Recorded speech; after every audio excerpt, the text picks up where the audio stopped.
The Dave Hooker Show, represented by Banks & Jones, Tennessee's trial attorney. Play to win, banksjones.com. The Dave Hooker Show. A presentation of Off the Hook Sports. Objective insight, expertise, top guests. Available on YouTube, Apple, Spotify, and the Off the Hook Sports app. Download now for free. Also available on offthehooksports.com. I compute and obey. Now to Dave Hooker. Ready. Well, let's go. National Signing Day 2023. I got more Caleb's than you can shake a stick at. Caleb Giroux joins us with Caleb Calhoun. Giroux has done a fantastic job of covering recruiting for us at Off the Hook Sports throughout the cycle. And really the early signing day has become the bigger of the two, and that was right off the bat, and that's certainly the case. So we're going to give you updates and breakdowns of every single Vol that signs while we're on with you. So we've got a lot going on. Hit the like and subscribe button. Also click that bell, get the notifications on. So let's get an update of where Tennessee stands with Caleb Giroux. First, Caleb Calhoun, I know you get sensitive if I don't say hello. How are you, sir? I do get sensitive, Dave. I don't blame you. I am doing well. I'm doing well, and I'm going to pass it off to Giroux. Giroux, how are you doing? I'm doing well, Caleb. Thank you for asking. It's early signing day. Can't complain. Absolutely. All right. So where are we now, Caleb Giroux? Where are we in terms of number of commitments signed, and who are we kind of waiting on at this point? Yeah, so I think just about everybody has signed at this point besides tight end Cole Harrison, who committed last night. But since he's a California guy, he can't sign until 10 a.m. Eastern time. So he wasn't eligible to even sign his NIL until 3 minutes ago. So I'm sure we'll see that here soon. And then JUCO defensive end Jamal Wallace also hasn't signed yet. But he went to JUCO in California, but he's from Texas. So he also could be in California, and that's why he hasn't signed just yet. All right. So we're going to get into some surprises, but really there aren't a lot except for one major pickup out of Oregon State. What can you tell us about when we talk recruiting, we kind of include transfer portal guys as well, but what can you tell us about Tennessee's somewhat surprise pickup on this Wednesday? Yeah, so at I think it was 6:56 a.m., Jermod McCoy committed to Tennessee from Oregon State out of the transfer portal. And we watched Tennessee a lot this year in their secondary, and we know that they needed help. So they went into the transfer portal. You got Jacoby Thomas not too long ago from MTSU, and then you pick up Jermod McCoy out of Oregon State. And at Oregon State this year, he had 31 tackles, 2 interceptions, and a fumble recovery. And it was his freshman year playing Pac-12 football at Oregon State. So he comes to Tennessee with 3 years remaining of eligibility. He's originally from Texas. He was the number 8 cornerback in the portal. So I think it's a good pickup for Tennessee. You get a guy who has a lot of eligibility left, but also had FBS experience and found success at Oregon State. So not as tested as maybe you would hope when you get a transfer portal guy, but I think he's somebody you can plug into the secondary that'll definitely need some new faces next year. Caleb, yeah, new faces, a lot of new faces in a young secondary. How big do you think this pickup is? Caleb Calhoun, I'm sorry. We'll get to it in a later segment, but he is a pretty big pickup. I think Jermod McCoy is definitely he fills an immediate need at cornerback.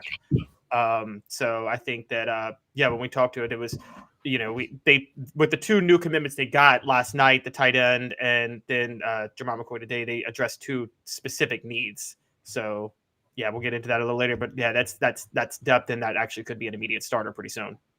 All right, here we go. Let's lead it off with today's tough question, and you'll be able to vote on the YouTube channel, or you can just post right here. It is today's tough question, and it's brought to you by Andy Mason of AndyMasonRealEstate.com. Today's tough question. Today's tough question. Take a side. Take a stand. The Dave Hooker Show, a presentation of offthehooksports.com. All right, let's take a look at the guys that the recruiting analysts think are the best on the board. And we've pulled aside Jordan Ross, Boo Carter, and Mike Matthews as those guys. So if you want to vote in the poll question, go ahead and do it, and it'll be up here momentarily. The question I will ask you, Tennessee's biggest signee, is it Jordan Ross, Boo Carter, or Mike Matthews, or you can go other. So let me start with you, Caleb Giroux. And our recruiting coverage today is brought to you by Campbell, Cunningham, Taylor, and Haun. Life is better when you see better. CCTeyes.com. I had LASIK done. Look, no glasses, no contacts. Let's start with Jordan Ross. What can you tell me about that 5-star prospect that has signed with the Vols? Yeah, so he's the number 1 edge rusher in the 2024 class, and he was a big pickup for Tennessee in this class, especially now that you look at where their defensive line room will be. You assume James Pierce, who is a sophomore this year, will probably leave after his junior year next year, and that paves the way for Jordan Ross. He mainly played in a 4-3 linebacker spot in high school at 6'4.5", 233 pounds, number 11 prospect nationally as well, out of Alabama. So for me, Jordan Ross is your biggest defensive pickup, and we see the trend with the class as a whole that they're padding the trenches. And Jordan Ross is the highest ranked guy in this class, and I'm not sure how it'll pan out, but I assume more than likely he'll have a year to gain weight, kind of get used to playing college football, and then he'll be an edge rusher here probably next season. Sounds like a Garner sort of pickup. I'm sure he was very involved, Calhoun, as who wouldn't want to play for one of the top prospects or top position coaches, I should say, in the nation. And I think Garner is clearly that. Rodney Garner, Tennessee's defensive line coach. Yeah, I totally agree. And this goes to everybody was freaking out about Tyler Barron entering the portal last week. Well, maybe Jordan Ross was a reason, because as we know, edge rusher is one of those positions that you can, if you're a true freshman, you can plug in. You have one job: run to the passer. That's literally all you do. You don't have to learn anything. And Jordan Ross's potential is through the roof. I think they could plug and play him immediately.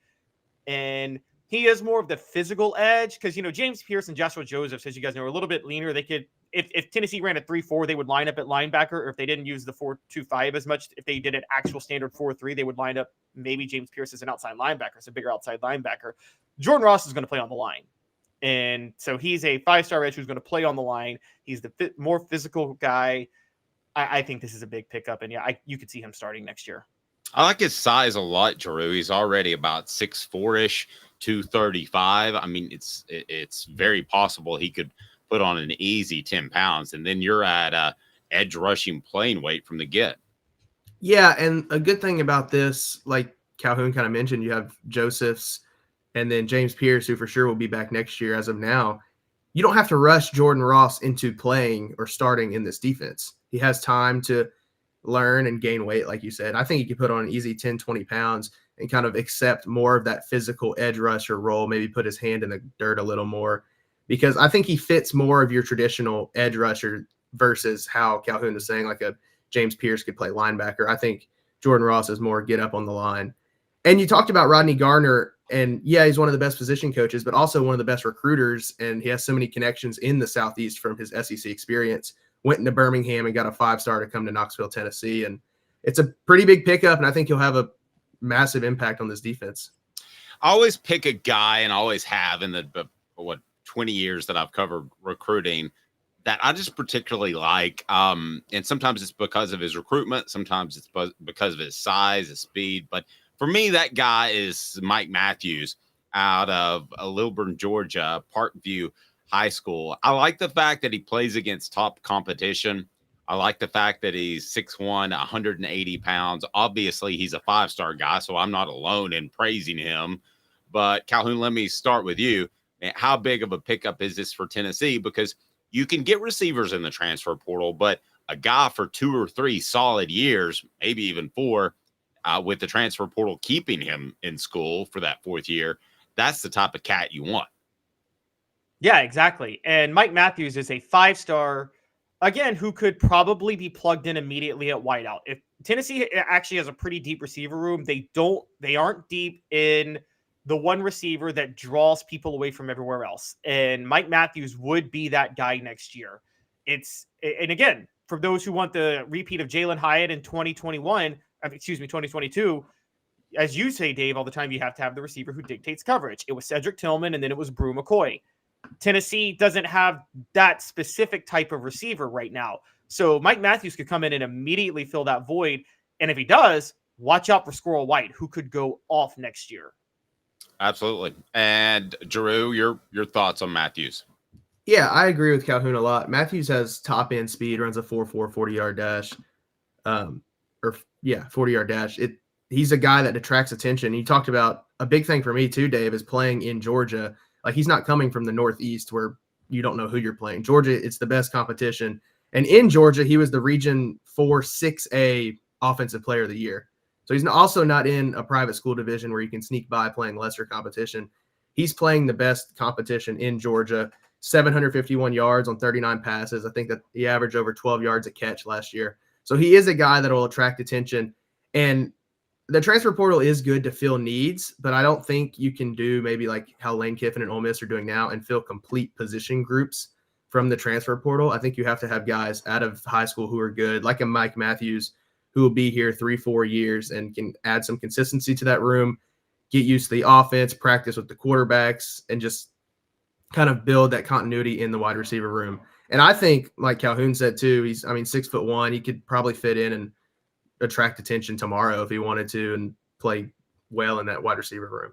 So the third in today's tough question, brought to you by Andy Mason, AndyMasonRealEstate.com. Over 4 decades of combined experience in his office, best service in the Knoxville area. You can go to AndyMasonRealEstate.com. You can go to our YouTube page and vote on today's tough question that is up.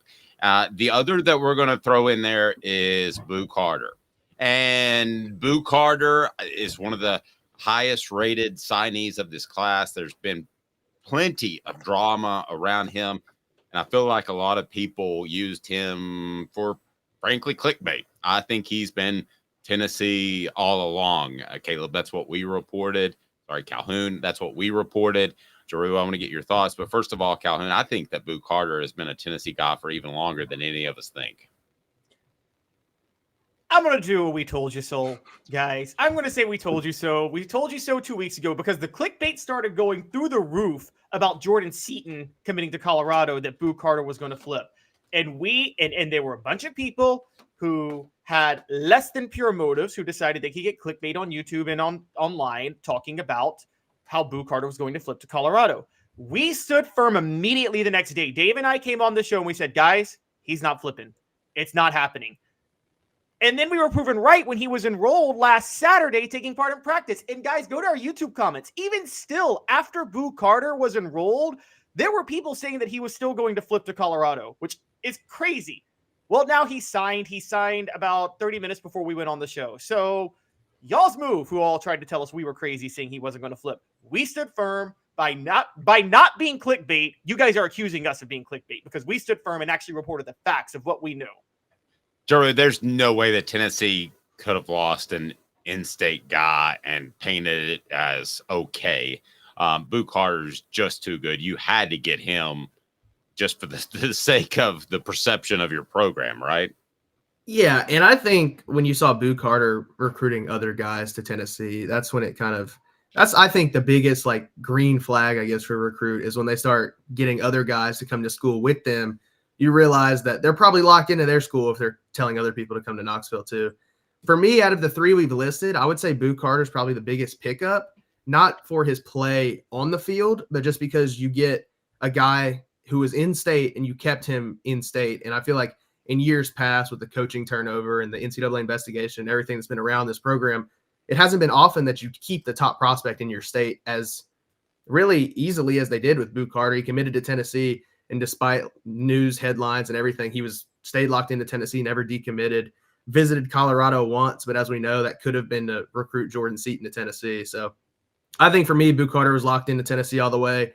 He'll fit in. He probably is going to play secondary for this team. He also could play wide receiver, maybe even play both ways. I think they're going to test him out probably at punt returner with D. Williams going out as well. So I think he'll have a pretty big impact for this football team.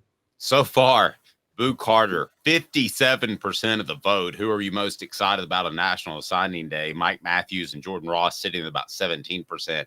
And then other at about 9%. That has a lot to do with people being so annoyed with Colorado fans the last 2 weeks. They just feel good to shut them up.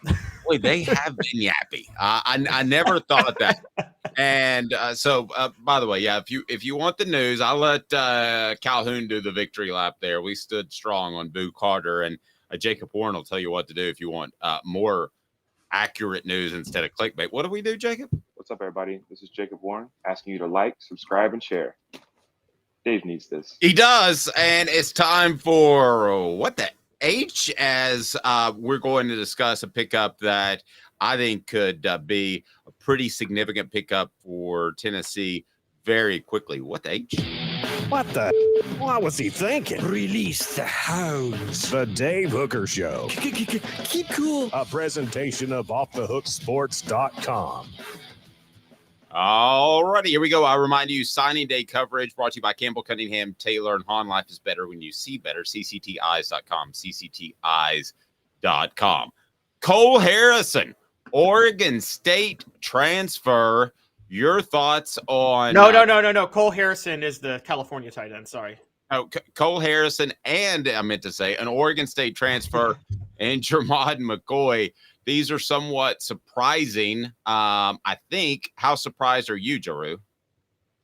With Cole Harrison, Tennessee kind of got in there late, just offered him at the beginning of December. So I'd say that's probably the most surprising one. For Jermod McCoy, when he entered the portal, with Tennessee needing defensive backs, they went after him immediately and kind of hit it off from the jump. So I'd say Cole Harrison is probably the more interesting and surprising of the two. 3-star tight end. Played his high school football in California for one of the best teams in the country.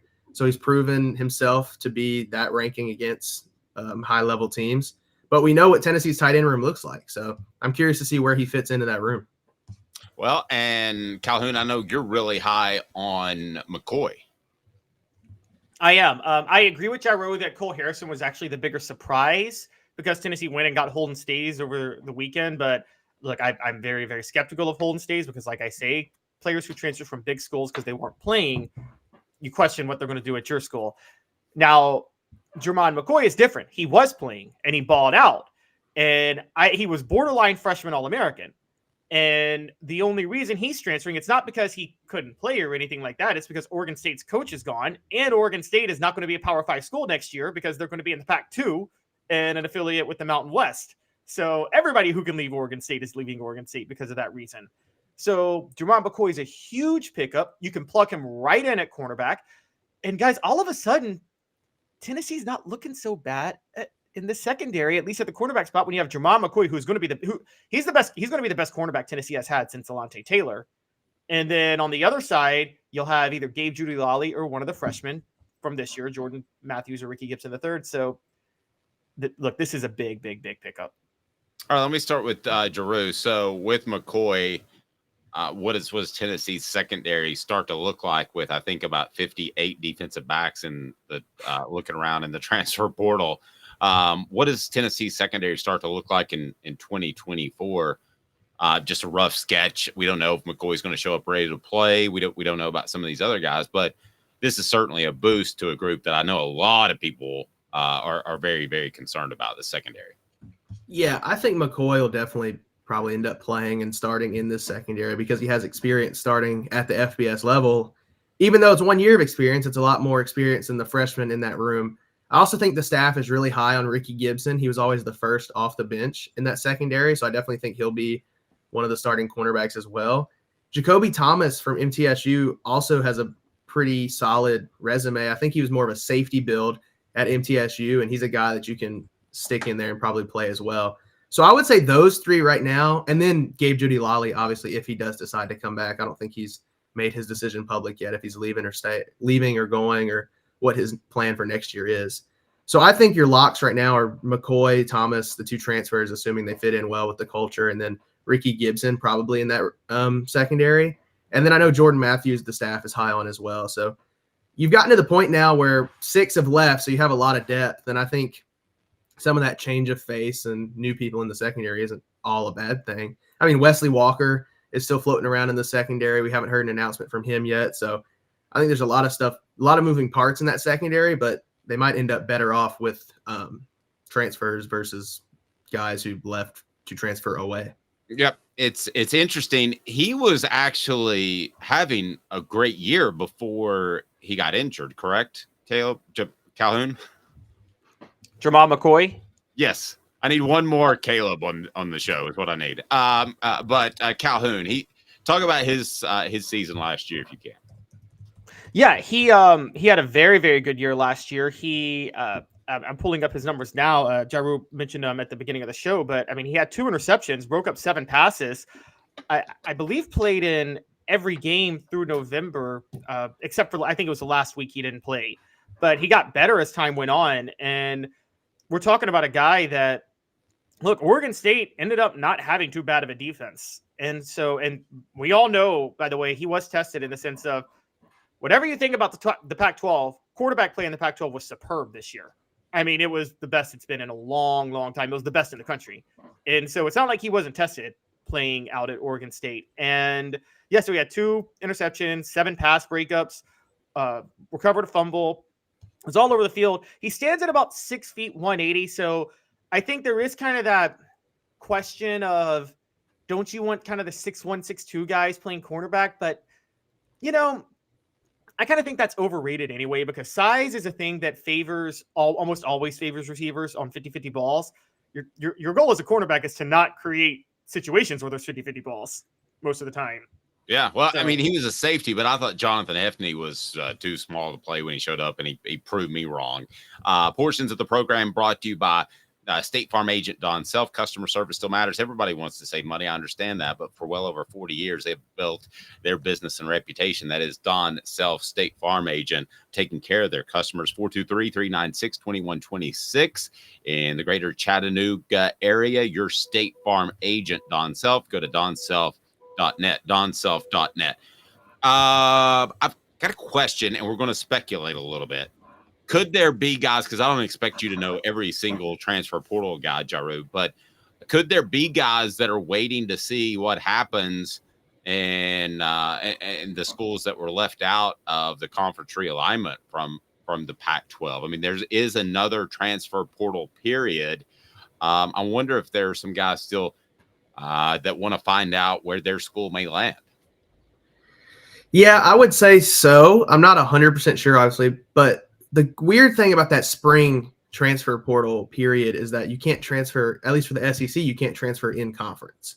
So you'll have a lot of guys who, if like a Pac-12 guy does enter the portal, a good defensive back in that spring window, it'll be all 12 SEC schools going after him, assuming they all want him because there's no interconference transferring. You also, even for Tennessee's sake, like I mentioned Wesley Walker earlier, if he for some reason does decide to transfer, he has to graduate before he can do that because he's transferred once already, barring any waiver court thing that the NCAA is going through. So he's another guy who might transfer out in the spring window and not to an SEC school, and he might look west as well. So I think that road in that spring window will go both ways.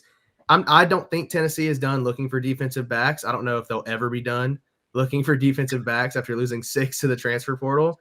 So they're still talking to some kids and working stuff out in the transfer portal. But I think the 2 that they got were the 2 on their board, top 2 on their board. And I think they're both solid pickups for what they're getting out of the transfer portal. All right, let's get back to Cole Harrison, the tight end out of Junipero Serra High School in San Mateo, California. He is a guy that suddenly fills out a pretty full tight end room. Now, not proven guys so much at the SEC level, but when you talk about Harrison stays, Holden stays, I should say, Ethan Davis, Emmanuel Okoye, and now Cole Harrison, I get the feeling that Tennessee's going to have production out of that group, Calhoun. I can't tell you I'm 100% sure who it's going to be. I think Davis is going to be a playmaker as soon as next year. But you've got enough bodies where I think you can get some production out of that. Somebody is going to rise to the top, I would think. Yes, y'all know my thoughts on Holden stays. Cole Harrison himself is a project because right now he's coming in at 6'6", 215. He's going to need 2. He's not going to get to where he needs to be in just one all-season conditioning program. He's going to need 2 all-season conditioning programs to get to where he needs to get to. And so I don't think he'll be ready to go next year. So I think we know Ethan Davis, obvious playmaker. I think the other guy is Emmanuel Okoye. He will have gone through 2 all-season conditioning programs starting this year because I think he was like 230 when he committed. And I believe they want to get him up to, I'm not sure exactly where he is now, but I would assume they want to get him up to about 250. And so I think next year you're going to see Ethan Davis and Emmanuel Okoye kind of alternate, and then Cole Harrison be the future. Again, Holden stays. My default is that's not going to work out, and I just have to be proven wrong because of my experience with players transferring from other schools that didn't play that much. I may like Harrison a little more than you after watching a little bit of his tape. What are your thoughts on Harrison, Drew? Yeah, I think he's a late bloomer in this class. He played in the top high school circuit in California for one of the best schools in the country, and he managed to go for a lot of yards, 31 catches, I believe, for over 800 yards. It's proven production. He's a 3-star. I still think for a lot of these kids in recruiting, he's just a late bloomer. And the exact number was 32 passes for 600 yards and 8 touchdowns.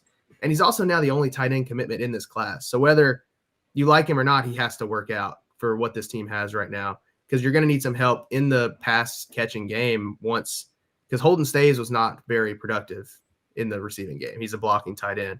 So you're going to need somebody to help out Ethan Davis.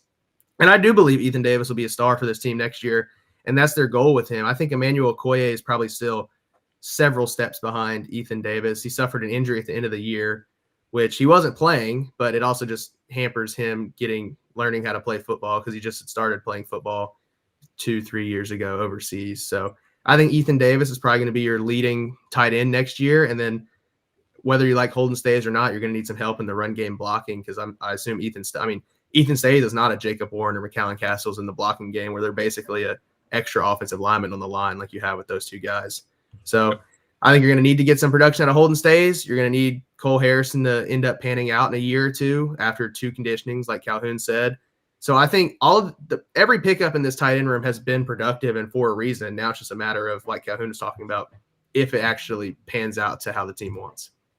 Portions of the program brought to you by Hemp House, the premier hemp dispensary online with a wide variety, great selection, and strict standards to ensure you only receive the best in CBD or Delta products.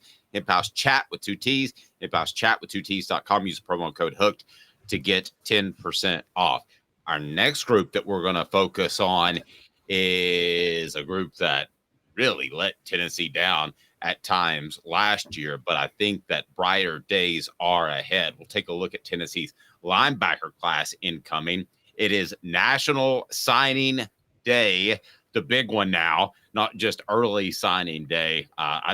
The February thing, it's a lot of scraps in some cases, but National Signing Day and Tennessee's linebacker crew coming in should provide a real boost. Go ahead and hit that like and subscribe button. Turn your notifications on with Caleb Giroux and Caleb Calhoun.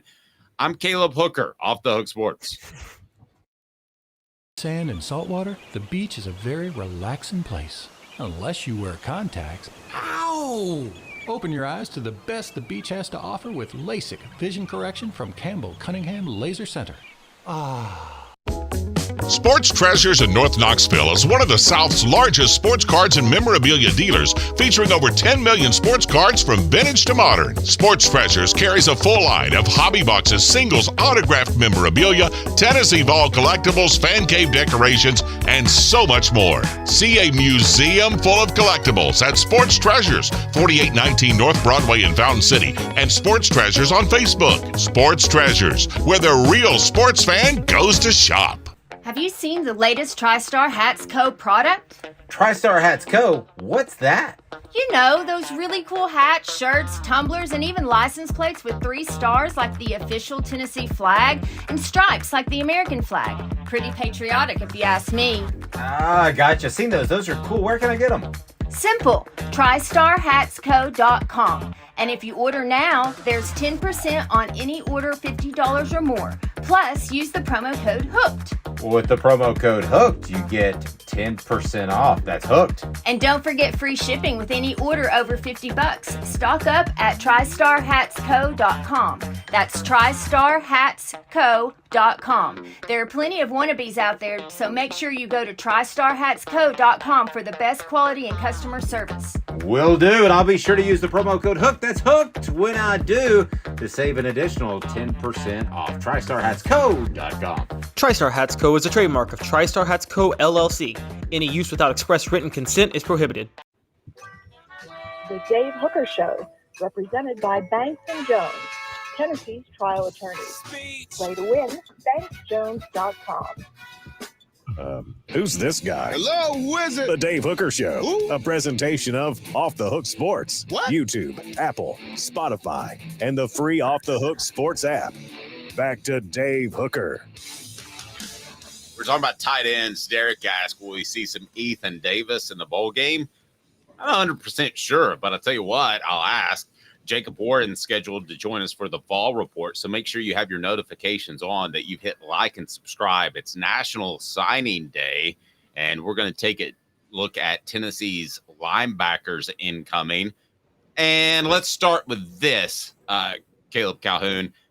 Tennessee, when it suffered the injury to Keenan Pili, we thought it was going to be Arian Carter. We didn't know he was banged up, and Elijah Herring was just a bad fit at middle linebacker. How much do they need help at the linebacker position? They need a ton of help. They have starters. They don't have depth. And with Aaron Beasley gone, the depth is even worse. So if you get an injury like you did this past year when Keenan Pili went down, you're in trouble.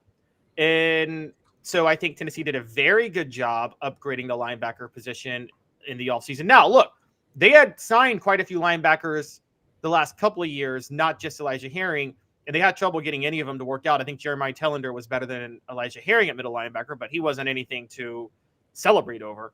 And so, look, this comes down to, again, as we talked about a lot, Josh Heupel's talent evaluation, and we still have to question it. And there are 3 4-star linebackers in this class, but 2 of them come out of Lipscomb Academy in Nashville. Guys, Lipscomb Academy is ground zero for the most overrated players in college football recruiting. So we have to take that into account. About the Academy of Football, is that what you're telling me? So we might have a special guest at the top of the hour. We've got confirmation. It's one of Tennessee's signees. We'll see if that happens. But that's supposed to be a little bit later in the program. Portions of the program brought to you by Rick Terry Jewelry Design. They want to be your jeweler looking for affordable game day jewelry. How about the Fire Opals, a Tennessee tradition? Go to rickterryjewelry.com, rickterryjewelry.com. So the linebackers, Jordan Biggs, Edward Spillman, and Caleb Beasley. Hey, that name sounds familiar. And our National Signing Day coverage is brought to you by Campbell, Cunningham, Taylor, and Haun. Life is better when you see better. CCTeyes.com, CCTeyes.com. Local coverage. They care about you. And look at me. No contacts, no glasses. That's Campbell, Cunningham, Taylor, and Haun. So let's start out. Jaru, let's talk about Caleb Beasley, and obviously has a tie with Aaron Beasley, his brother playing at Tennessee. How big of a pickup is this for Tennessee? And then we'll get into the fact that Tennessee picked up another Nashville kid. But what do you think about Caleb? Yeah, my feelings aren't as harsh, I guess, as Calhoun's on the Nashville area. I think it's good, and I mentioned it off the top of the show that Josh Heupel is keeping the in-state kids in-state. I mean, Caleb Beasley is number 154 prospect overall nationally. So I think it's a good pickup. I think they need help at the linebacker position just from a depth point of view. Aaron Beasley is leaving after this year. You return Keenan Pili, and you assume he'll play alongside Arian Carter. But if something happens to those 2 guys, you have Jeremiah Telander, who is very good at hitting the football. But for a Mike linebacker, it's a lot more than just finding the football and putting your helmet on it. And then you've got some young guys who are inexperienced, like Elijah Herring and some other guys behind him. So I think you need depth at the linebacker position. Caleb Beasley is a good athlete. I think he'll do all right at the position. As far as Spillman, Edwin Spillman, again, out of Nashville, and Calhoun, we've definitely gone over your thoughts on the Nashville guys. My thinking is that just in pure numbers, eventually Tennessee and other schools are going to find some strong prospects out of the Nashville area. But Spillman projected already at 6'2" and 215 pounds to play Mike linebacker, the middle. And I think that's a particularly good fit with Keenan Pili coming back because there's no rush. So he can learn that position. I don't think Elijah Herring ever knew how to play that position. God bless him. I'm not ripping him. I think he's a defensive end when I see him play, and I think he was out of position. I don't think it's his fault he was out of position, but Spillman can kind of learn this thing and be a Mike backer for 2 or 3 years after Peely's gone, theoretically. He could. And just to clarify, guys, in terms of raw numbers, you guys are right. Nashville is the best area in the state in terms of just raw numbers. But what I bring up a lot is you can be the best area and also the most overrated. So many more guys fail to hit their recruiting projections than in other areas. Just like Texas is a great recruiting ground, but Texas recruits are overrated, massively so. So that's where I get with Nashville, and that's where I go with Lipscomb Academy specifically. Now, what I wanted to bring up, but with Spillman, you're right. Spillman, I think, would probably be the most likely to step into the middle linebacker spot here as opposed to the outside linebacker spot because of his size. And I think Tennessee needs they're looking for a long-term somebody with Jeremy Banks' size, but that's actually quicker than Jeremy Banks, because Jeremy Banks, as valuable as he was to the defense, whatever you think about him off the field, he struggled severely in pass coverage when he played at Tennessee 2 years ago. So they had to put him at outside linebacker, and they had to put Beasley a lot of times at middle linebacker, and Beasley was too small to play middle linebacker. So I think what they're hoping to get is a Jeremy Banks size guy with maybe some, not as athletic as Arian Carter, but enough athleticism to be able to cover the passing games and passing lanes over the middle. And Spillman could end up being that guy. We're going to have to see it, though. We don't know for sure yet exactly how he's going to pan out. I've given you guys my thoughts.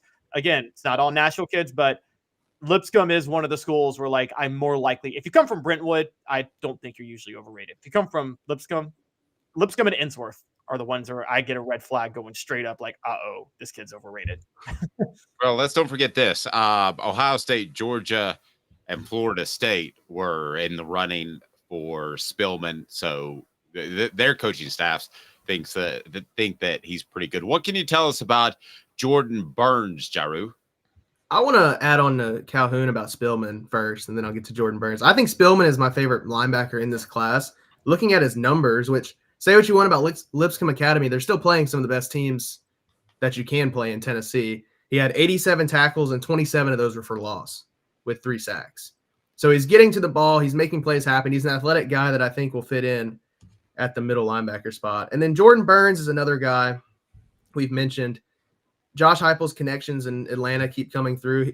Jordan Burns is an Atlanta guy from Pace Academy in Georgia, right at about the 400th ranked prospect in the country. 6'1.5", 220, good size. I think he's a guy that you have to keep in the conditioning program a year or two to see where he projects, whether he's a weak side or strong side linebacker. But for a room that needed depth, I think he's a good pickup. He passed up offers from other SEC schools. Arkansas was in the mix for him. And he played running back for Pace Academy too, and they went 8-3 in Georgia's 4A classification. So I've said it once today already, but guys who come from Georgia are proven against some of the best talent in high school football, and he found success on both sides of the ball. So I think he'll be a guy that can provide a depth piece in the linebacker room, and then in 1 to 2, maybe 3 years project onto the field. I think Burns too. I think he visited 5 times in like 7 or 8 months. So the fact that he has fallen in love with Tennessee is a big deal. And I think back to some of those prospects that came from the Georgia, Atlanta area back in the day under Philip Fulmer, and there was a passion for Tennessee, either because Georgia overlooked them or they just wanted to beat Georgia because they had Drunken Ray Goff as their head coach. So I'll look at this as being a very significant pickup, because based on his quotes, Calhoun, he loves Tennessee, and that's an out-of-state guy. But if you read his quotes and you didn't know where he was from, you would say, oh, well, that guy's from Powell High School or Carnes or something like that. He some of his quotes really read like he's an in-state guy. So there's an attachment there, and you can build a program and a roster around that all day long. And Burns didn't have an offer from Georgia. So he kind of fits the mold, like you said, of the old Fulmer guys that got overlooked by their in-state school. Yep. Yeah. Now, now caveat to that, not getting an offer from Georgia now is a bit more of a red flag than it was in the 90s, because Georgia has a coach who's somewhat competent and has eyes now. And so, well, half their team is in the transfer portal, so true. Who knows what the state of Kirby Smart is now.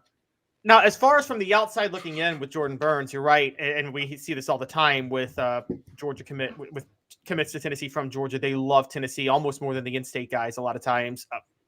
Now, my question to you guys is, when I break this down, again, I'm not we know how recruiting rankings work. We know the politics involved in them. A fringe 3-4 star in Atlanta, which Jordan Burns is, because he's a 4-star on 2 services, 3-star on 2, and Composite has him as a 4-star. Do you put more stock in that or a unanimous 4-star from within the state of Tennessee? I actually put in more stock from a fringe 4-star in Atlanta just because I think the talent is so good in Georgia. I think kids oftentimes are still, even though it's the best recruiting, the most accurate and best recruiting state in the country, probably, I think kids are still a lot of times underrated coming out of there. I think it depends. I think it depends on the position, because I think a skill guy is probably going to get, like you said, a lot more attention. So I think a true 4-star skill guy in Tennessee is probably a 4-star. But if you have like a fringe 3-4 star, maybe a linebacker, like a defensive lineman or an offensive lineman who isn't, tweeting out 70-yard touchdown runs every day, that's probably a better 3-star than maybe a Tennessee 4-star. So I think for me, it depends on the position. Good point. Portions of the program brought to you by Sports Treasures. I want to share my thoughts on that, because I think that's a really good point about in-state versus Atlanta area. But I got to remind you, Sports Treasures, man, carrying over 5 million Sports Treasures. You need to do your holiday shopping there. Just go to Facebook, go to Sports Treasures TN, follow them for the daily updates. Sports Treasures in North Knoxville, they're phenomenal. Go to Facebook, Sports Treasures TN. So would I rather have a fringe 4-star from Atlanta than a fringe 4-star from Tennessee? Yes. Yeah, I mean, there's no question about it. And, that's why I hear some of these guys get really, really pumped up. And I'm you have to take into account the level of competition. So if you can simply keep your head above water in the Atlanta area, and trust me, I've covered a lot of camps there where there's been 40, I call them anywhere guys, that could call up any school in the nation and say, I want to go there. There are times at a camp, there'll be 40 guys there that could go anywhere in the nation they wanted to go.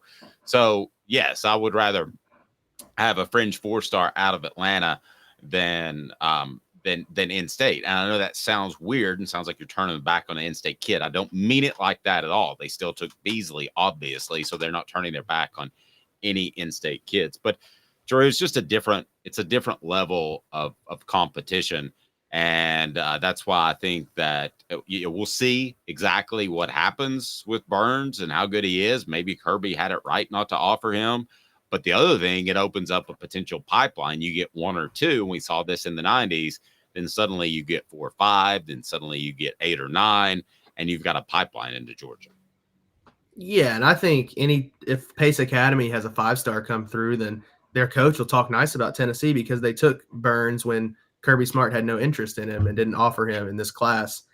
Even with the 4-star Atlanta versus 4-star Tennessee guys, I still think the in-state linebackers that they got from Lipscomb will play in this class. I don't know if they'll be the best linebackers to come through Tennessee, but I think they provide depth and they have good athleticism and good instincts playing for Lipscomb Academy, especially Edwin Spillman, who is the top linebacker of the two. So Edwin Spillman. So I would say I still think they're going to play. Jordan Burns, like you said, out of the Atlanta area. And with Tennessee too, Dave, when you're building relationships, you want to have good relationships with Lipscomb Academy because they might have a 5-star quarterback come through in 3-4 years that Hypo wants to pick up. So I think it's good for each area. I think all 3 linebackers can play, and I think that group will help this linebacker room significantly with depth that we saw that they needed this year. Yep. Very well put. So today's tough question is, and then we'll get back to Calhoun, is on our YouTube page. Who are you most excited about on National Signing Day? Right now, Boo Carter still leads with 61% of the vote. And a quick I told you so, he was going to sign with Tennessee. We did. Mike Matthews, 25%. Jordan Ross, 9%. And then other, comment below. Please do that, 5%. We'll get to all the guys that we possibly can on National Signing Day. So we want to get everybody included. We're going to take a look at the trenches. But first, Calhoun, you had something else on linebackers? Yeah, I just wanted to point out with this that because we're comparing the two that we're all hailing and praising Jeremy Pruitt's talent evaluation. That's the one thing he got right with Tennessee, and that's why Tennessee went 11-2 in 2022 was because Jeremy Pruitt scouted guys that way better than most other coaches could, given his limitations recruiting. Jeremy Pruitt just purposely spurned in-state kids and went for Georgia kids, consistently went for less valued Georgia kids. And by the way, less valued South Carolina kids and and less valued Alabama kids. He blatantly thought in-state kids were overrated. You know who didn't think in-state kids were overrated? Butch Jones. He locked up on in-state guys, and he had two of the biggest bust of recruiting classes in the history of Tennessee football, 2014 and 2015. Well, I think Butch Jones was doing it to make himself look good, taking an in-state guy, and I think Pruitt was probably on the other end of that spectrum where he thought Tennessee football wasn't very good. There has to be a happy medium in there. But Pruitt was proven right. 2022 kind of proved Pruitt right. Right, but they're going to be John Henderson's in-state. So you have to be sure and get those guys. But if you want to recruit elsewhere, that's fine. And I'm not saying any of the in-state guys are John Henderson, but you have to have those available because losing them hurts you from a perception standpoint as much as anything. So and this isn't a knock, but you're saying you sometimes have to take those lesser talented guys to make sure you have the pipeline. So when the John Henderson comes up, you can get them. Especially with the transfer portal, because you can just nudge them out the door. I hate to sound hardcore, but that's true, right? Yeah, that's true. You're right. Yeah, but like in this class, you still have Abu Carter from the state of Tennessee, and he was wanted by a lot of schools in the country, and you kept him in state. So I think the road goes both ways, kind of like Dave said. Yep. Chattanooga talent is very underrated, though, by the way. It's the opposite of Nashville. It's really good. Yeah, I totally agree. All right, hit that like and subscribe button. Do that now. We greatly appreciate that. And turn your notifications on. If you haven't done that, we got to get you to do that. As let's get to the trenches. We think they're upgraded significantly, and we're going to tell you why. It's brought to you by Campbell, Cunningham, Taylor, and Haun. National Signing Day coverage, cctieyes.com, cctieyes.com. Local vision correction, cataracts, and LASIK, like I had. No contacts, no glasses. So let's take a look at the O-line. I want to start with you, Drew. Max Anderson. Give me your thoughts on Max Anderson to start, and then we'll take a look at some other cats. Yeah, we talked about Texas earlier. He's a Texas guy from Frisco, offensive tackle. And what you see with most of the offensive linemen they got in this class, which in some previous classes, it felt like they were getting undersized linemen or linemen whose builds are maybe too bulky and making them project guys. I feel like with this class, several of these offensive linemen are not project guys. Like they can come in and their body is ready and they just have to kind of lean out maybe a little bit and learn how to play. Max Anderson is probably one of those guys, 6'5", 309 pounds, 4-star prospect. I think he's somebody who can give them depth on the offensive line maybe next year. If that's too early, then 1 year he can be in as a sophomore. He's an offensive line prospect that was a pretty big pickup for this team. 12th rated offensive tackle in the class, number 256 recruit. So went to Texas and got an offensive lineman whose brother went to Oklahoma. Yet Max Anderson passed up Oklahoma to commit to Tennessee, and his brother is now, I think he transferred to somewhere in the SEC, Ole Miss maybe. I'm not 100% sure. But so he passed up Oklahoma and several SEC schools to come to Tennessee. So offensive lineman, a lot of guys wanted that Glenn Ellerby in Tennessee ended up landing. The history, Calhoun, and this goes before, I'm going to show my age, before Giroux was born, is not great on Texas prospects that come to Tennessee. I remember Sterling Kazee. I could name like 10 guys that came out of Texas and didn't pan out. But the fact that Michigan was in on Max Anderson, and they are a physical football team, they wanted Max Anderson.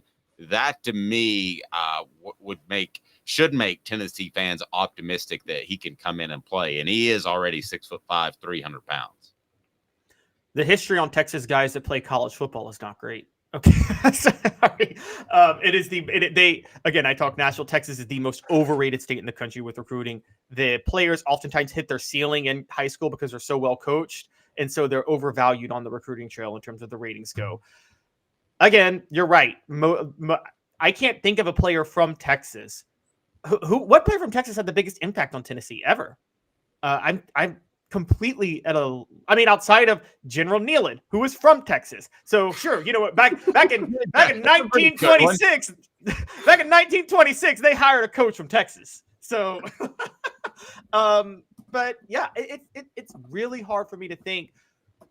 But you're right, Michigan. If there's one thing Michigan scouts well, it's offensive linemen. Say whatever you want about the Big Ten schools. I would be high on him if Wisconsin or Iowa was scouting him, because those upper Big Ten Midwest schools, they scout offensive linemen. Iowa doesn't care if they're going to score 7 points a game. They're going to not give up any sacks. And so if Michigan is scouting him and wanted him badly, that is a big sign for me, because I do think they're evaluating the talent well up there. And so Max Anderson going to Tennessee is a good pickup. Tennessee, between the four guys, you have to think a couple are going to work out. And so, and they need that, because next year, as we've talked about, 2025, they're all in for 2024. But if they're going to maintain this, they got to reload the trenches pretty quickly. So this is talking trenches. I want to get your thoughts, Jaru, on William Satterfield. Portions of the program brought to you by City Heating and Air Conditioning, cityheatandair.com, 50 years in East Tennessee. Don't trust a fly-by-night HVAC company till you need a new unit when they can save you a lot of money. Integrity matters. City Heat and Air, cityheatandair.com. Thoughts on Satterfield, Jaru? Yeah, so William Satterwhite from Ohio, Akron, Ohio. Satterwhite, excuse me. I'm sure Calhoun will come with some facts after this about Akron, Ohio prospects and if they're overrated, underrated, or how they pan out at Tennessee. But he's another guy, like I said earlier, this offensive line class doesn't have a lot of guys who seem like project guys. He's already 6'3", 300 pounds. So he's a guy that has good size on him. I think he wears his size well. When you look at him, he moves well on the field. He does project more as an interior offensive lineman, so I think they'll probably stick him on the inside. Still, he moves well for a guard, and from the film I've seen, he's the number 13 prospect from Ohio. So I think he's a guy, once again, Calhoun will come in with the Ohio stats, but I think he's another guy who has the chance to pan out at offensive line just with his size and what Tennessee can do with him already, and not having to wait out a 3-star for 4 years and kind of have a project guy. Those Ohio guys are pretty good. There's a guy named Michael Munoz. Surely you're not going to rip on the state of Ohio. I would say that's one of the top 5 states per capita in the nation. So you're not going there, are you, Calhoun? No. Okay, so here's the catch. When Tennessee gets Ohio guys, Ohio's a great state. And that's why Ohio State's one of the top 3 jobs in college football. And that's why Ryan Day should be fired, because if you don't win a national title in 5 years at Ohio State, you should be fired. It's the same with LSU. And so Ohio, when Tennessee gets Ohio guys, they work out. There's this guy named Peerless Price, and I think he is the greatest receiver in Tennessee history. I know people disagree with Matt. I don't care. I think Peerless Price is the best receiver Tennessee's ever had. Another guy named Ben Martin. Remember him, Dave? He worked out pretty well at Tennessee. And Ben Martin. Yeah. And then you're right, Michael Munoz. Now, here's the catch. I will say this. Ohio, very much like Tennessee, is 3 different states in one. Because you have Southern Ohio in Cincinnati area, and then you have Northern Ohio, the Akron, Cleveland area, which is around the Great Lakes region. Tennessee hasn't usually recruited that area around the Great Lakes region. They usually get the Cincinnati and Dayton area and, kind of enter to Southern Ohio. So there is a question of, does a guy leaving the upper part of Ohio, which is more like the upper Midwest, where Michigan gets a lot of their talent, does a guy leaving that area for Tennessee work out? Because I haven't heard of Tennessee ever getting a high-profile guy from the upper Ohio area. I don't know if you have, Dave, but I thought they always stay in Ohio or go to Michigan. I've never heard of one leaving. No, I think it's a big get. I think it's a really big get, and I think Ohio guys they play against high-level competition. We were having that discussion about Georgia and about the Atlanta area. So we turned to Bennett Warren, who's a top 150 player, according to a lot of people. Jaru, your thoughts on Bennett Warren and Tennessee's ability to get the guy who's 6'7.5"? We've heard 330 pounds out of Texas. Thoughts? Yeah, Bennett Warren is massive, to put it lightly. I mean, 6'7.5", over 300 pounds already. Like I said earlier, with a lot of these offensive linemen, they went from getting project guys who need to put on weight to a guy like Bennett Warren, who's a top 100 prospect, whose recruitment was there was no favorite. It was heated coming down to the wire before he chose Tennessee. So I think their biggest pickup in the offensive lineman room. I think he can give them an impact very early. He can provide a lot of depth. He's a big Tennessee guy. Glenn Ellerby had a home visit with him.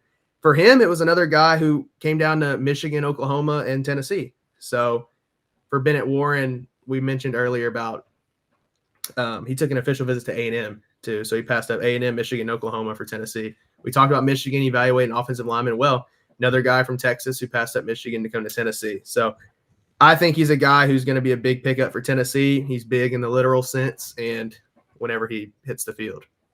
Well, and I believe this too. I believe that your line needs to be grown in-house, both offensive and defensive line for the most part. Now, the transfer portal can help, but let's be honest. When we look at Andre Keurig, he was not ready to play.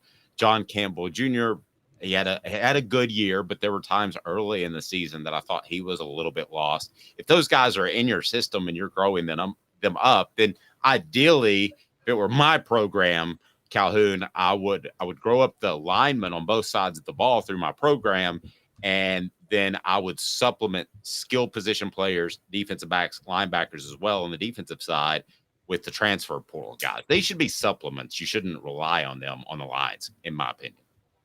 Oh, absolutely. Your line is always a project. You should always be in the process of developing your line, no matter what the year is. And you can't. It's not a plug and. There are very few plug and play guys. Trey Smith was plug and play. Michael Munoz was plug and play.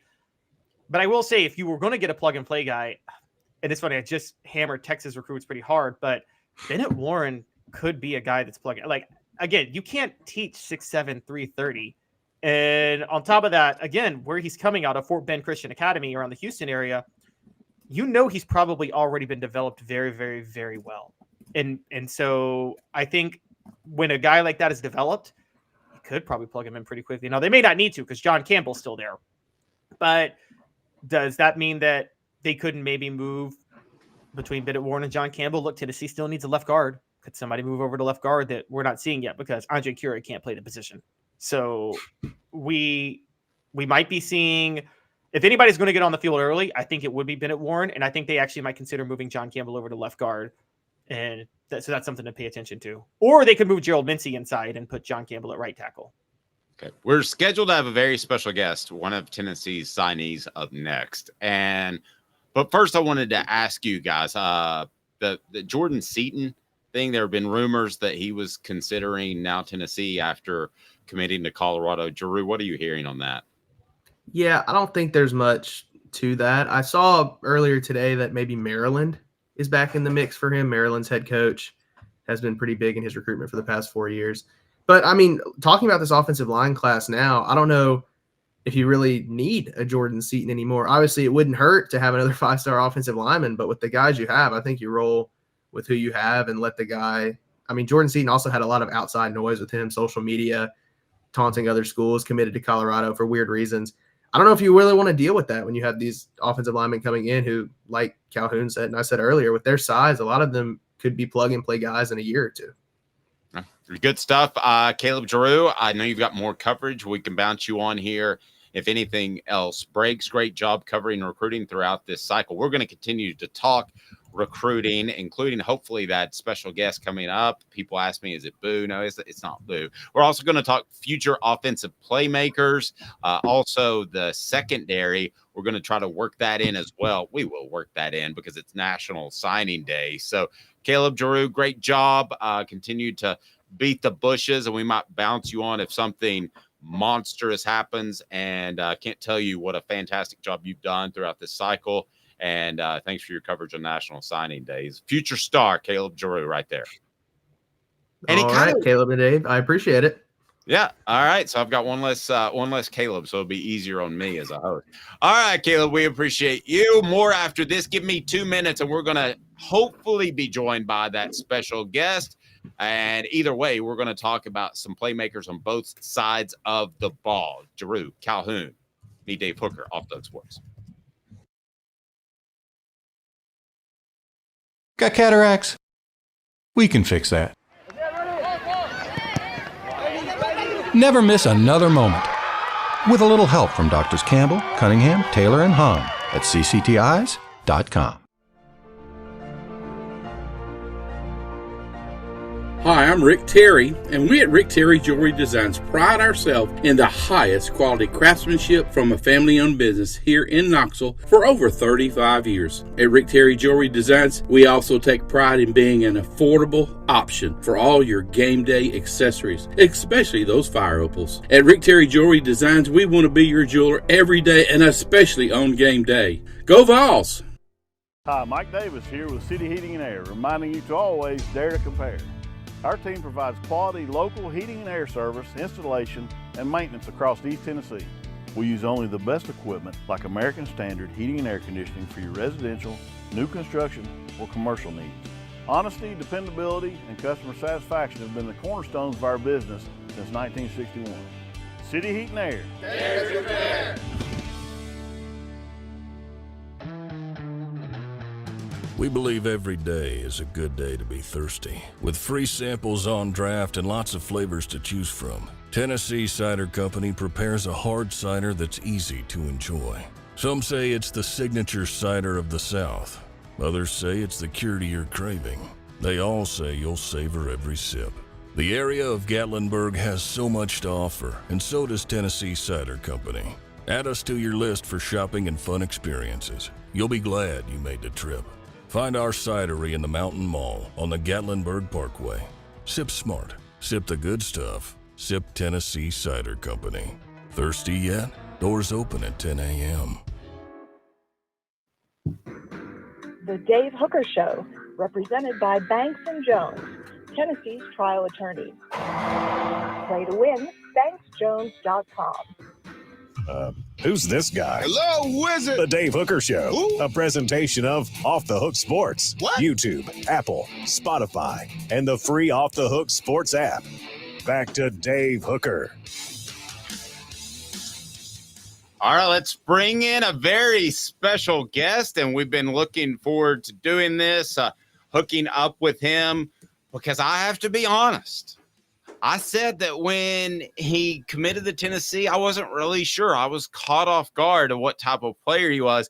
And he called me out on Twitter, which I love, absolutely love. So this is a big day for him, and it's about him. We're talking about Jamal Wallace, who has signed with Tennessee, a junior college defensive lineman that very well could play right away. And Jamal joins us right now. Look at him with his Tennessee gear all decked out. Jamal, how are you, sir? I appreciate you guys having me on, though. Well, first of all, congratulations, man. This is a monstrous day for you. I know junior college football can be kind of tough. I've covered that at one point for ESPN. I think you're going to be blown away by the facilities and the support you get at the major D1 program. Yeah, no, it's already done happen. They've been flooding my Instagrams, Twitter. It's already done happen with the fan base, at least. Nice. So go ahead, and if you want to, you can comment on the message board and congratulate Jamal. Jamal, let's talk about your decision when you committed to Tennessee. What were the other schools involved? Who was close, and why was it Tennessee? Oh yeah, so I had a bunch of other schools to offer me. I had maybe 10 offers. But the schools that I was looking forward to was South Florida, Houston, and Utah State, just because they was all family friendly. And Tennessee always had the upper hand just because it was my dream school, which was because of Inky Johnson, Eric Berry. You know, I'm from Kansas City, so I got to see Eric Berry up and close in person.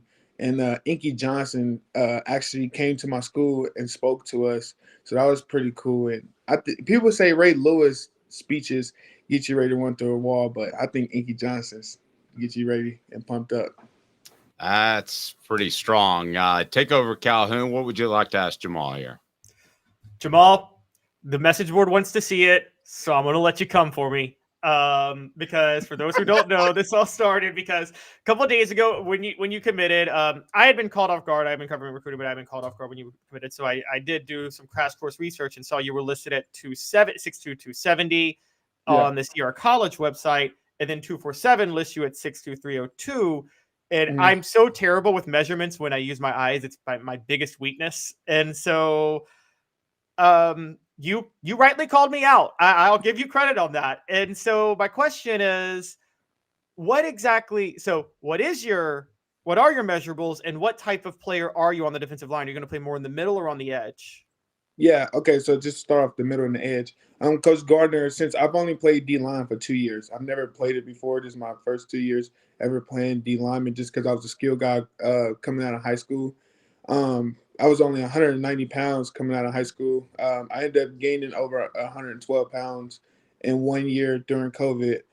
But Coach Gardner going to have me edge rushing first and second down, third down and fourth down. I'll be inside, but probably like my senior year, I'll be playing more inside than edge rusher. But what was the other question? I totally forgot. Sorry. Oh, what are your measurables now? Oh yeah. So my measurables is 6'3", 300 pounds. Yeah. All right, 6'3", 3. So you gained how much weight and how long? I gained 112 pounds in 1 year. How did you possibly do that? I would probably say genetics and eating, really. Well, genetics will certainly help. So talk about where did you come in at one point to what position did you start playing football, and then talk about how you slowly moved towards the line of scrimmage. Okay, yeah. So I started off in high school playing receiver, corner, and safety. Those were my main three positions that I played all throughout high school, my senior year.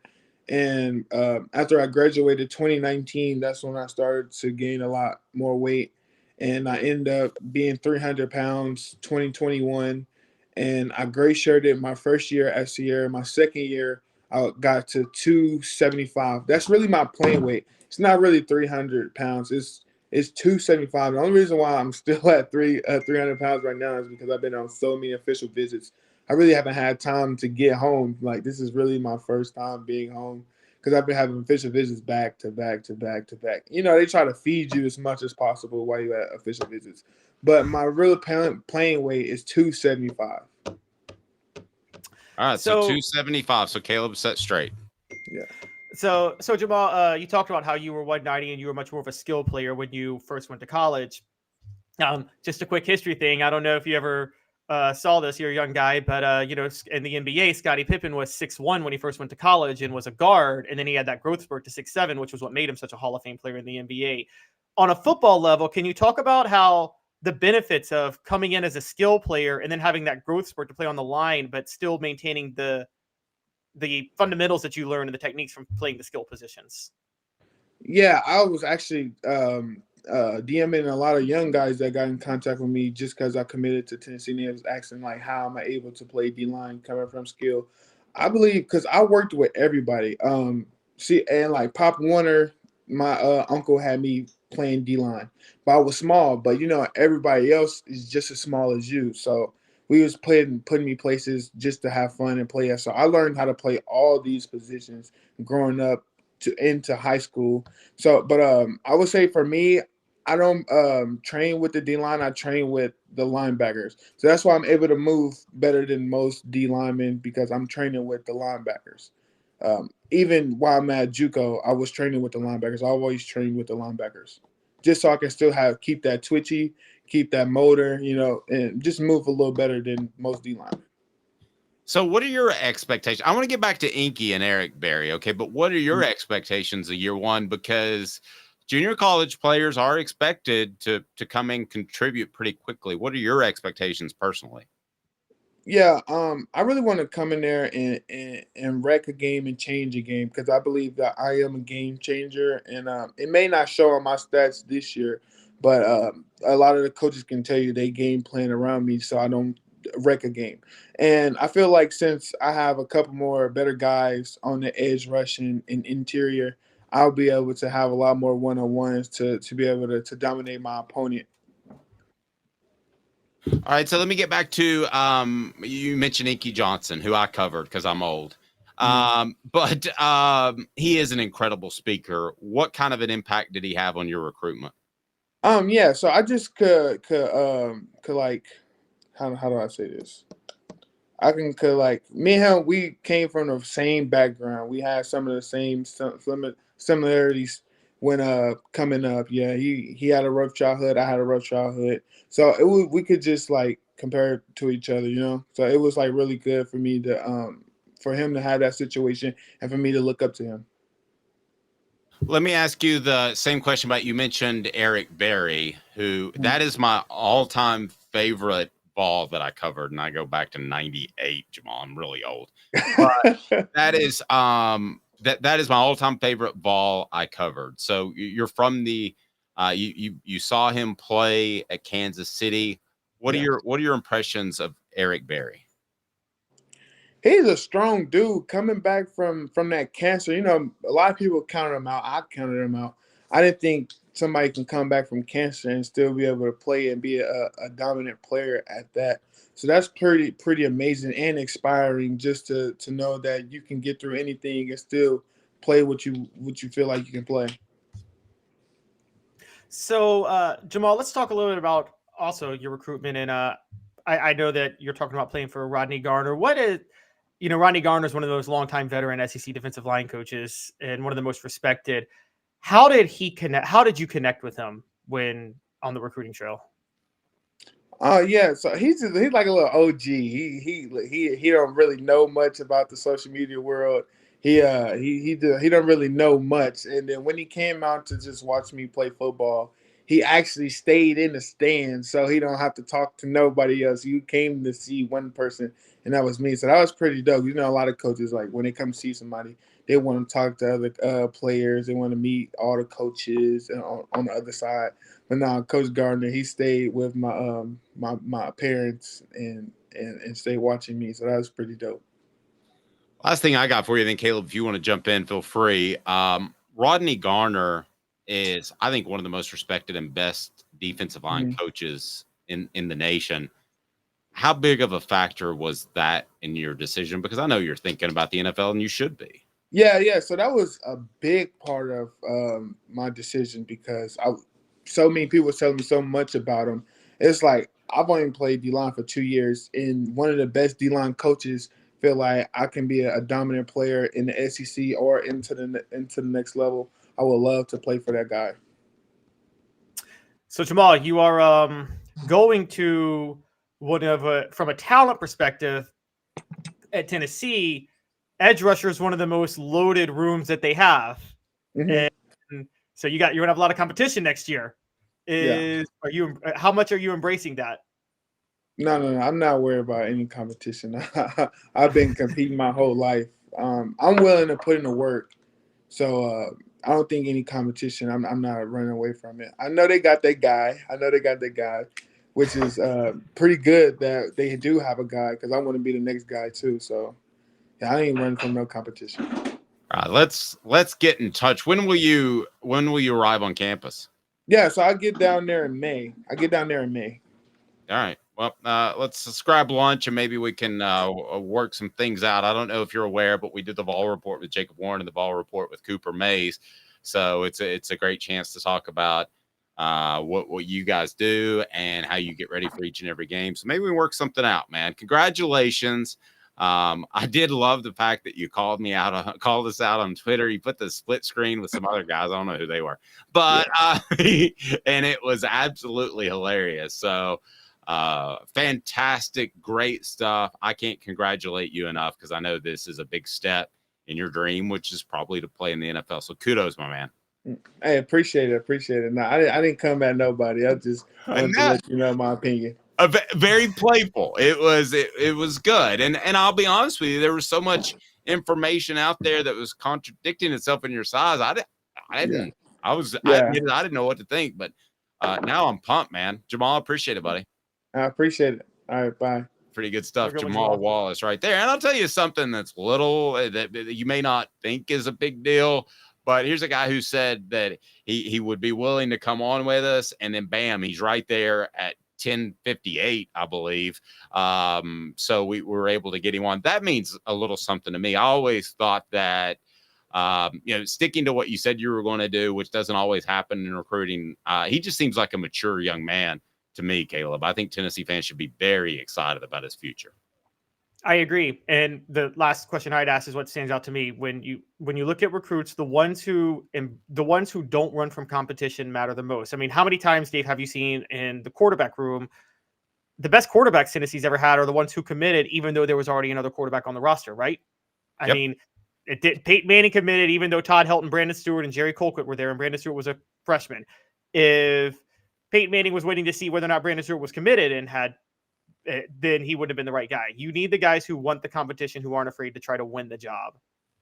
Agree.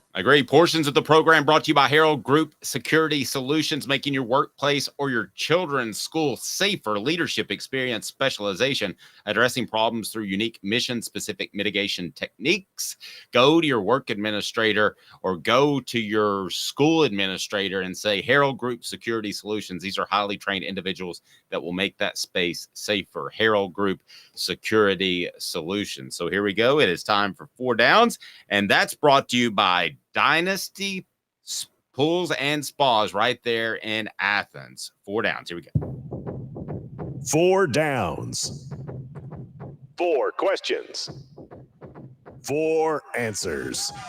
The Dave Hooker Show. 4 downs. A presentation of offthehooksports.com. All right, we're going to take a look at future offensive playmakers at the position of, how about running back, wide receiver, quarterback, skill position, guys. And we're going to dive into that as we're going to talk a little bit of Peyton Lewis, Jake Merklinger, and Braylon Staley. So we've got a lot of guys to talk about on this National Signing Day. And it's brought to you by Dynasty Pools and Spas. Imagine having the best spas made right here in the U.S. in your backyard. Well, they're that in Athens, the best hot tubs and spas on the market. Dynasty Pools and Spas. Go to dynastyspas.com or stop by there for their showroom in Athens, Dynasty Pools and Spas. So we're going to jump in the hot tub with Cooper Mays. What should people do if they want more coverage of the Vols that is fair and objective and not clickbaity, and you know who you are? Cooper Mays here. Hit like and subscribe. Yeah, and don't forget to hit the notification bell. We'll have to get you to say that as well. Coop here. First down. All right, let's start with Peyton Lewis. If there's any one position that you can come in and play immediately, it is running back. And Peyton Lewis has a fantastic name, an all-ball backfield name like Peyton Manning and Jamal Lewis. But Peyton Lewis might get the ability to play like immediately, given what the Vols have lost at the running back position. Yes, Peyton Lewis has a great chance to play immediately. I'm sure he was actually named after Peyton Hillis for the Browns. Kidding. But I think that Peyton Lewis has a great chance to play early. He definitely fills a void. Right now, Dylan Sampson and Cam Seldon and Deshaun Bishop are back there. Khalifa Keith is the power back.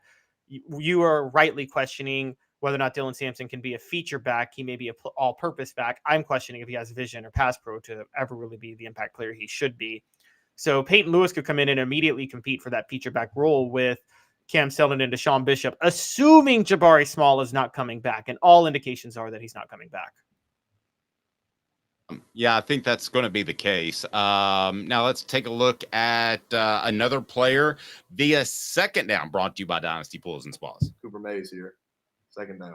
All right, second down, we're going to take a look at Braylon Staley, a 4-star wide receiver who signed with Tennessee. We also talked about Mike Matthews earlier, so we're not forgetting him out of our playmakers, but he is in another video, so check him out. But Braylon Staley, your thoughts on the 4-star wide receiver? Maybe gets a little overshadowed by Mike Matthews, but he shouldn't. No, he shouldn't. And these are the type of guys Tennessee wants to win. Braylon Staley comes from this area known as South Carolina that Tennessee has had a lot of success in. He comes from, I believe it is Aiken High School in Aiken, South Carolina. And obviously there was this guy named Jalen Hyatt who came out of this state called South Carolina that had a big impact a few years ago. And Tennessee in 1998 won the national title with an all South Carolina defensive line. Albert Haynesworth came from South Carolina. Typically, South Carolina kids turn out to be elite for the Vols. I don't know if he'll get in next year because for those who don't know, the reason we're talking about Braylon Staley and not Mike Matthews this segment, this is about future playmakers, guys that don't necessarily seem like plug and play guys. But Braylon Staley could be on that fringe. Don't be surprised if he turns out to be a plug and play guy next year. Derek says this show causes me to drink too much coffee. I got to stop the coffee, but don't stop watching. Hit that like and subscribe button. Turn your notifications on. because we got Jacob Warren and Cooper Mays coming up here in just a bit. The other player I wanted to ask you about comes about in what down, Coop? Tennessee center Cooper Mays here. Third down. Jake Merklinger, quarterback. Yes, behind Nico, but we have mentioned that you're not going to have quarterback depth as a whole across the board with the transfer portal. So who knows? Merklinger could be asked to play some this upcoming year. And talent, he's got it. And I also respect the fact that he would come in behind a guy like Nico. That takes some brass ones. Let me just leave it at that. It absolutely does. It absolutely does. I think Merklinger is taking the chance. Whether or not he stays at Tennessee long-term because of who they're going to bring in the future and things like that, I think he's taking the chance of, look, at least for a year, given the new rules of the transfer portal, I could back up this guy, Nico. And Tennessee Hendon Hooker got hurt in 2022. Both Hendon Hooker and Joe Milton got hurt in 2021. It's not like injuries aren't a thing at quarterback in Heupel's system. So what happens if Nico gets hurt and Merklinger can come and make an impact? At the very least, if he does that, even if Nico's the guy going forward, Merklinger just secured himself a pretty big NIL bag in the transfer portal.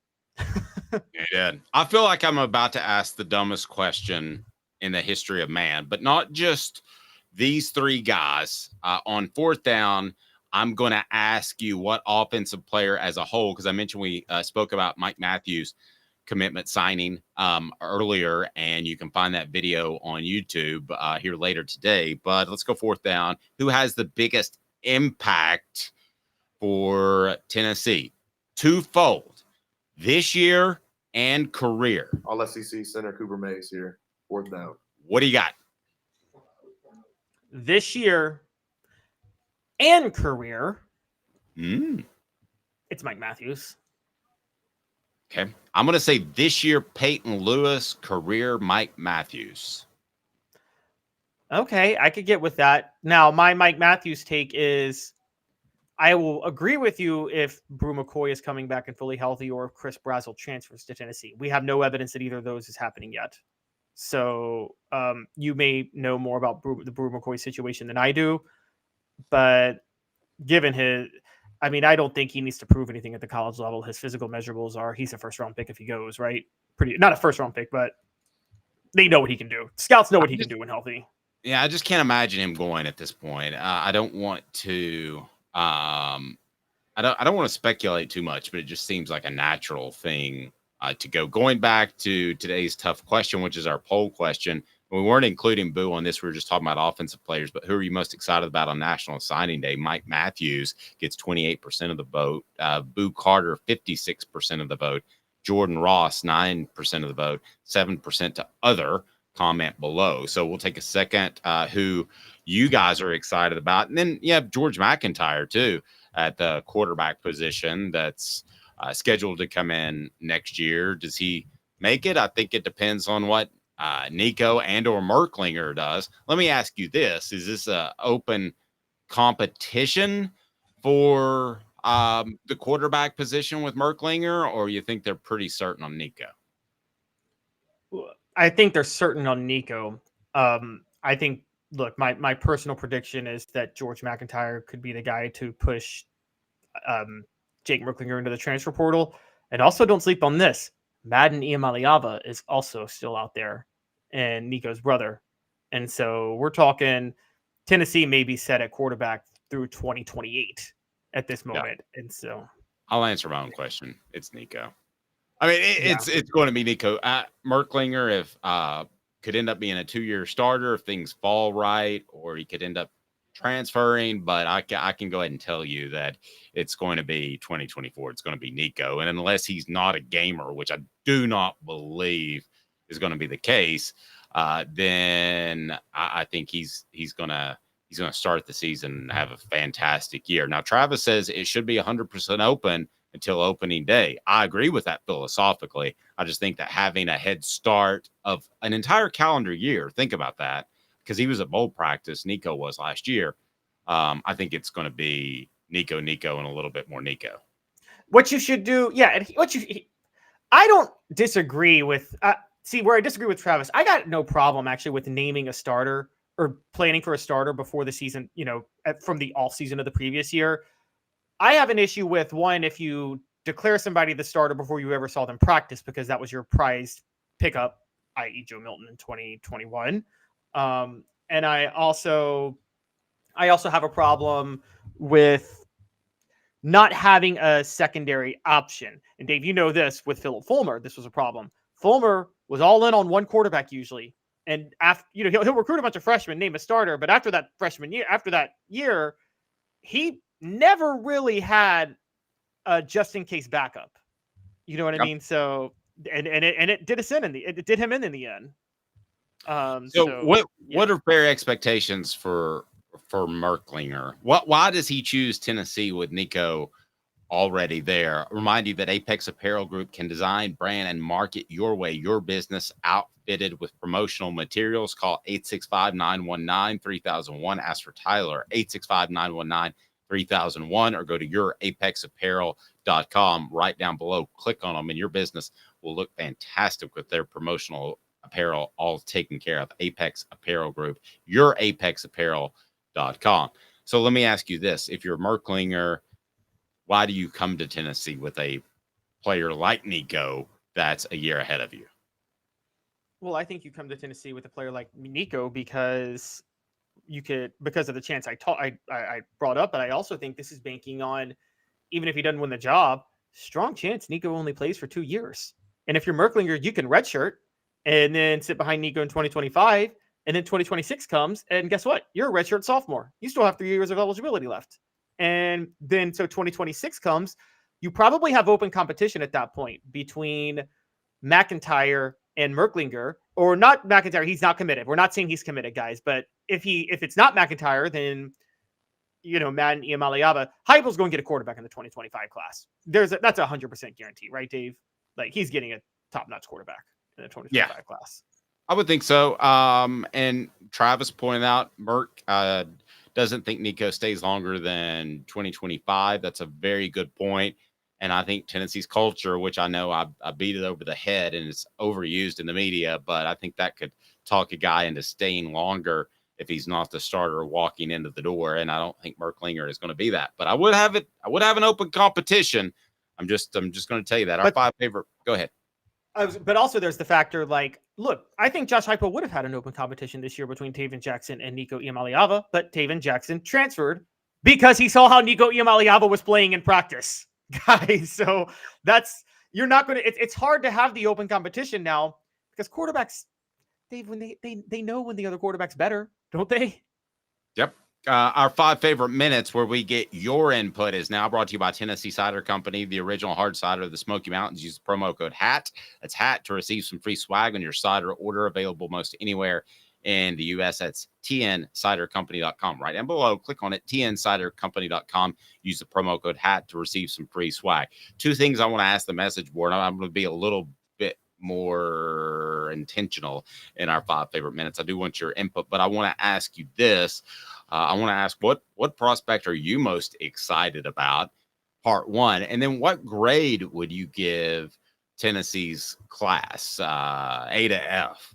I'm going to dive in a little bit further, but right now I'm in the B to B plus range. And I'll tell you, the guy I'm most excited about is the guy we just had on, is Jamal Wallace, because I think he's incredibly cool. And I want to see if we can work out a Vol report with him. But that's the guy that I'm most excited about. How about you, Caleb? Who should Tennessee fans be most excited about, and where are you thinking grade wise you would place this class? And we'll do that as a collective later on offthehooksports.com. Chris says this class is an A, so early input by Chris. What say you, Caleb? I can't go A. I mean, it's the number 14 ranked class, 247 composite. And guys, that's number 7 in the SEC, and it's number 9 in the future SEC. So it's hard for me to go A. I'll say B to B plus. But if you factor in the players that are coming back, Cooper Mays, Amari Thomas, Keenan Peely, if that adds to your personnel factor, then it's an A. But in terms of just adding new talent, it's a B. It's a B. I'd say it's a B. Chris says this class is an A. Boo Carter B+ at this point, according to Rob. And Travis says, what ball player will draw the hate from Dave now that Joe will be gone? I'd say C class. I don't have any A for Joe Milton, but I'm hearing rumblings that I think Nico is going to play a significant amount of the bowl game. Just drop that on you. That's why you need to listen to the whole show and not just the cut up pieces. That's what I'm hearing. Rumblings. Jake Merklinger, Bennett Warren. Dylan says B+ or A-. Oops. You guys are commenting so quickly I can't keep up with it. I want to get you on the screen, give you a shout out, Dylan, there. Jake Merklinger, Bennett Warren, B+ or A-. Now, Chris was adding the players coming back. So when you include, that's what we have to factor in here. And Chris, you may have given me a great angle for what I'm going to write about today. You have to include Cooper Mays and Keenan Pili almost as part of this signing class, like a junior college player or something, don't you? You do.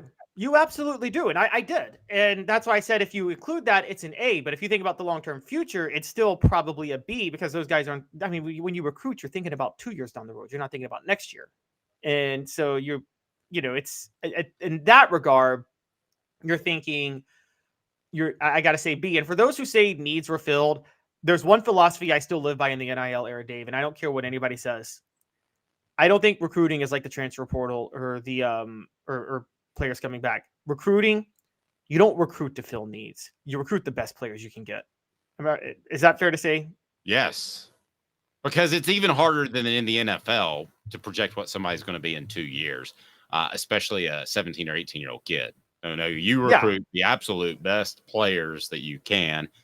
I think recruiting to fill needs is a very stupid comment in general that I hear a lot of recruiting analysts use. But are you telling me you're going to take a 3-star linebacker over a 5-star offensive tackle because your depth is bad at linebacker? Heck no, that doesn't make any sense. Just go to the portal and find a linebacker from junior college at that point. You know what I mean? I even thought that before the portal, but it's even stronger now with the portal. So we got a lot of new people on the show today and a lot of new listeners. So do me a favor, hit the like and subscribe button, especially the subscribe button. Turn your notifications on, and you'll hear from Jacob Warren and Cooper Mays in the coming hours/days. So for Caleb Calhoun, I'm Dave Hooker. We certainly appreciate Caleb Giroux. Follow his recruiting coverage on offthehooksports.com. And remind you, represented by Banks and Jones. Other attorneys say they'll go to trial. They won't. It's Banks and Jones. Go to banksandjones.com. And we certainly appreciate T. Scott for his support. This has been